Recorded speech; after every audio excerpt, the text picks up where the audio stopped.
Бүгдээрээ сайн уу? Энэ удаа та нартай Тоороо гэдэг нэртэй хөөрхөн анимыг ярьж өгье. Бичлэгээ үзэхээс өмнө лайк, subscribe дараад үзээрэй. Энэ бол манай анимын гол дүр Рюжи Такасу. Тэр том барилгын хажууд нэг жижигхэн байшинд ээжтэйгээ хамт амьдардаг. Харин түүний ээж нь нэлээд хинэггүй эмэгтэй. Дандаа Рюжиг аавтайгаа адилхан ширүүн царайтай харагддаг болж байна шүү гэж хэлдэг. Энэ хүйтэн ширүүн төрхнөөс нь болоод зөрж өнгөрсөн хүмүүс тэрнээс айж, эмээж, бүр дээрэмдэх гэж байна гэж бодоод цогтдаг. Рюжи хичээлийн эхний өдрөө хамгийн дотны найз Керамуратай уулздаг. Энэ жил тэд хамтдаа 2-ын С ангид хуваарлагдсан байлаа. Энэ ангид бас Минори Кушия гэдэг манай гол дүрийн краш нь хуваарлагдсан байдаг. Минори гинэт жижигхэн биетэй ууртай Тайга Айсака гэд охин лүү гүйчихнэ.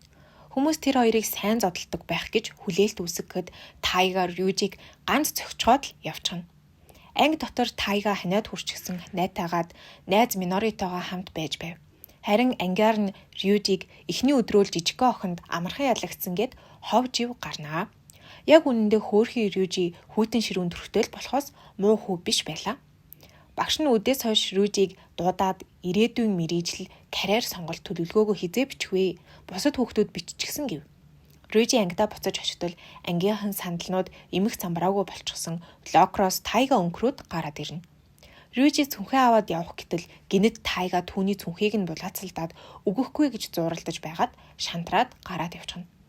Рюжи гэртээ очиод цүнхээ нээтэл Тайгагийн Керамура найзад нь бичсэн хайрын захиа андуурагдаад орсон байхыг олно. Тэгээд гэрэлтүүлж унших гэж байгаад санаандгүй лацыг нь онгойлчихно. Шөнийн 2 цагт нэг сонин чимээ гараад ээж нь ажлаасаа шөнө ирдэг болохоор биштэй гэд хартал гинэт модон сэлэн барьсан Тайга хайрын захиагаа эргүүлж авахар ирсэн байдаг. Тэгээд Рюжи рүү дайртал Рюжи тэр тогтуучин хоосон байсан гэж хэлж Тайгаг тайвшруулад хоол өгөхөд удаан дэлгүүрийн бэлэн хоол идсэн Тайга амтархан идэнэ. Нууцыг нь Рюжи мэдсэн Тайга их ичгэд Рюжич бас өөрийн краштай зориулсан шүлэг дуугаа үзүүлнэ. Захиаг уншаад л краш нь Минори гэдгийг Тайга шууд мэдчихнэ. Гэнэт Рюжигийн тижээдэг татан дуураад өөрийн 5 цаг болж Рюжигийн ээж нь ирэх болсон байдаг. Рюжи Тайгаг одоо яв гэхэд Тайга үгүй гэд гүрийгээд байхаар нь Рюжи Тайгагийн хайр дурлалтанд туслая. Дуулууртай сайн нохоошигчин бай. Гэхээр нь Тайга дуртай наргагүй зөвшөөрнө. Маргааш нь Рюжи хоол хийж байтал Тайга залгаад тагтан дээрээ гараад ир гэхээр нь гартал хажуугийн том барилгад Тайга амьдардаг байх ба тэдний цонх зэрэгцээ болохоор тэр шүн Тайга орж ирж чадсан байдаг. Тайга Рюжиг яг одоо манад ир гэхэд Рюжи будаага агшихаар нь очино гэд гэрлүү нь ортол том замбраагүй хоосон байшинд Тайга ганцаараа амьдардаг байв. Тайга унтаж байхаар нь Рюжи хамаг юмыг нь цэвэрлээд тавьчихсан хоол өгдөг. Тайга түүнд баярлалаа. Одоо тоос шороонд дахиж найтахгүй нь гэв. Тэр өдрөөс хойш Тайга тэдний гэрт ээжтэй нь хамт хооллоод сургуульдаач хамт явдаг болов. Тайга хичээлдээ явж байхдаа Рюжид Керамураг одоо надад дурлахад тусал гэж сөрдөлөв.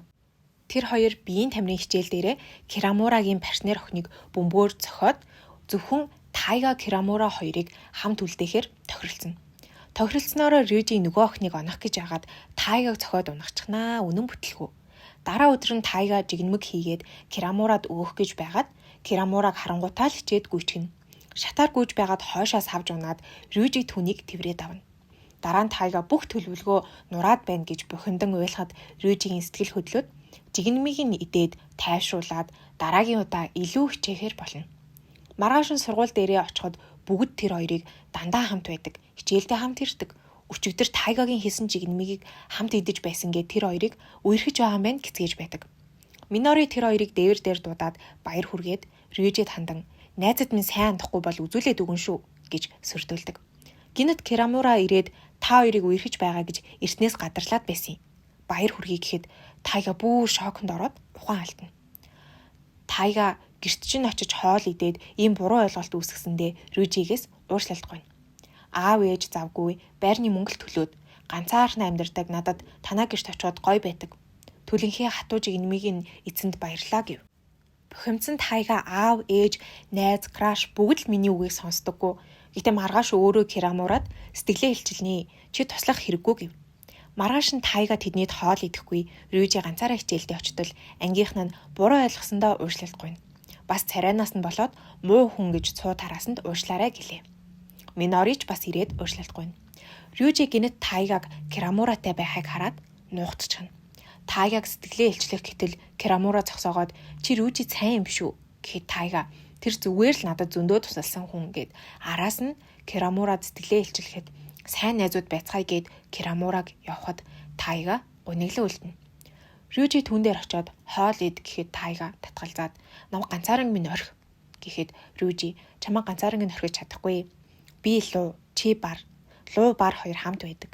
Чи бууж өгөхгүй л бол би чамд Кирамуратай бүтгэж чинь тусласаар л байх болно гэхэд Тайга баярлана. Маргааш нь тэр хоёр хичээлдээ хамт очиж Рюжи Миноригийн софтбол тоглохыг нь харж байтал Тайга түүнийг цохиж унгана. Минори анги дээрээ уцаа чимэглэж байхыг Рюжи хартал Рюжид бас хийж өгөхгүй гэхэд Рюжи их хичнэ. Рюжи гэртээ байхдаа түүний тухай бодож байтал Тайга ухаантай бай гэд тэр хоёрын будаах шагч нь эвдэрсэн болохоор гарч хооллохоор болно. Гинэт Минори зөөгч хийж байх ба караоке, дэлгүүр гэд олон ажил хийдгээ хэлнэ. Гэртээ харихдаа Рюжи Тайгагаас яагаад Минори тийм их ажил хийдгийг асуухад Тайга юу ч хэлдэггүй. Маргааш нь тэр хоёр гангалж аваад Миноригийн боссоос ажил асууна. Босс нь дугуугаар хүргэлт хийлгэхээр болоод Тайгагийн уултал Тайга яаж дугуунахыг мэддгүй болохоор хөлөөрөө гүгээд явчихна. Рюжи Минори хоёр агуулгад байж байхад нь босс нь хүн байгааг мэдэхгүй хаалгаа хагаад явчихна. Тайга хөлөөрөө алхасаар байгаад ядраад өвсөн дээр хөвтөж байтал Кирамуратай таарна. Тэгээд ажилтай байгаагаа хэлээд ажил дээрээ очтол босс нь хоёр найз чинь харагдахгүй байна гэхээр нь сандраад хайтал Минори ашгүй чи оллоо гэж баярлана. Тайга Рюжигээс өдөржин Миноритай хамт гоё ясна уу гэж хоолно. Маргааш нь Рюжи Тайгаг сэрээгээд Кирамурагийн зургнуудыг олсон гэд үзүүлнэ. Сургууль дээр сурагчдын зөвлөлийн нэг охин илтгэл тавихад Кирамура чихэнд нь үг шивнэхийг харсан Тайга дэлбэртлээ уурлана. Тэр хоёрыг болооч гэж уурлахад Рюжи түүнийг өргөөд авч явна.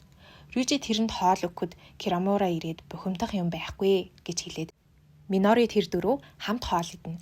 Кирамура тэр хоёрын хоол адилхан байгааг хараад гайхаад Рюжи гялс би мөнгөөр өдрийн хоол хийж зарж байгаа гэв.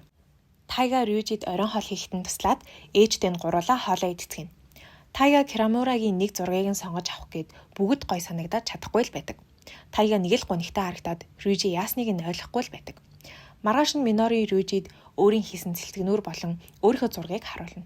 Рюжи ангиас гартал Тайга ганцаараа аль зургийг сонгохоо мэдэхгүй байна гэхэд Рюжи харж байтал Кирамура ирээд харснаа түүнд альбом гаргаж үзүүлээд өнгөрсөн жил Тайга сайн байснаа хэлдэг.